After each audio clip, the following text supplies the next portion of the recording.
Bugun kechga uydagilarga ovqatdan tayyorlaganman, lekin shunday magazinga borib bir nimalar olib kelamanda.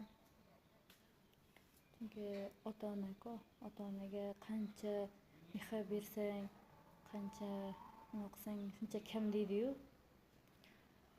Ularga lekin aytmay yozishib ketaman. Chunki o'zim shu narsani o'zingga ishlatki, unaqa deb aytadi. Hamma ota-ona shunday-ku. Shunda ham mayli-ki, sizlarga ishlatay, sizlardan ortganini keyin men ishlataveraman deymanda. Shunga hozir ketyapman, magazinga boraman.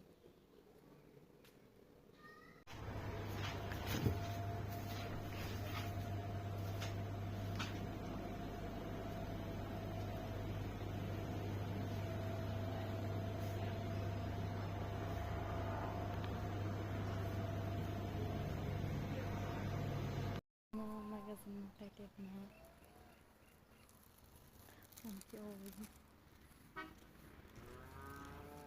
Ular bilmaydi. Biz borib boraychi. Qayerga ketding deb ko'ngli sezib aytadi. Magazinga deyman. Ishim bor edi deb deyishim mumkin-da. Mayli-da. Qancha ko'p qilsak ham ular uchun kamda. Ota-ona har doim yonimizda turadi.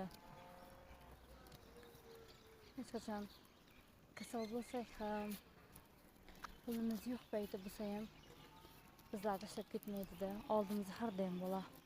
Shuning uchun qancha qilsak ham kam. Juda yaxshi ko'raman.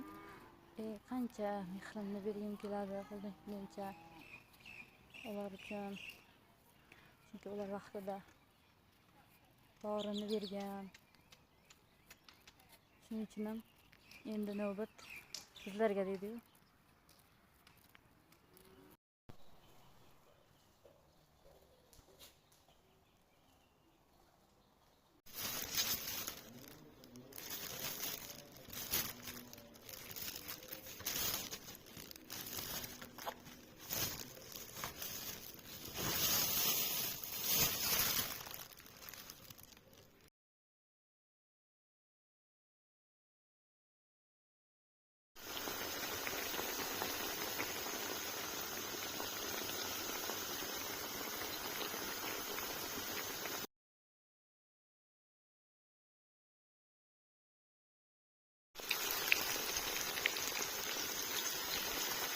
Mana salqatga qo'yayotganman.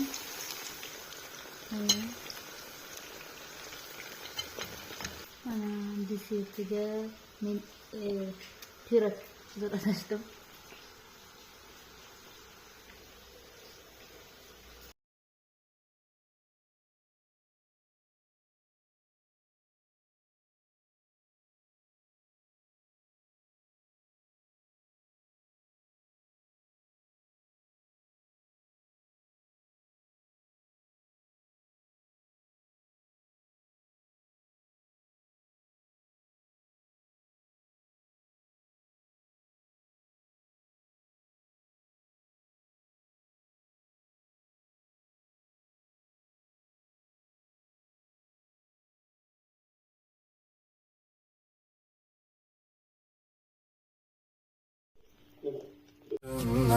Akan yaşlar gözlerimden süzülerdi izlerinden. Canım xəstə, qulaq səsdə, həzin notlar sənsən bəstəm. Aram yoxdur heç bir kəslə.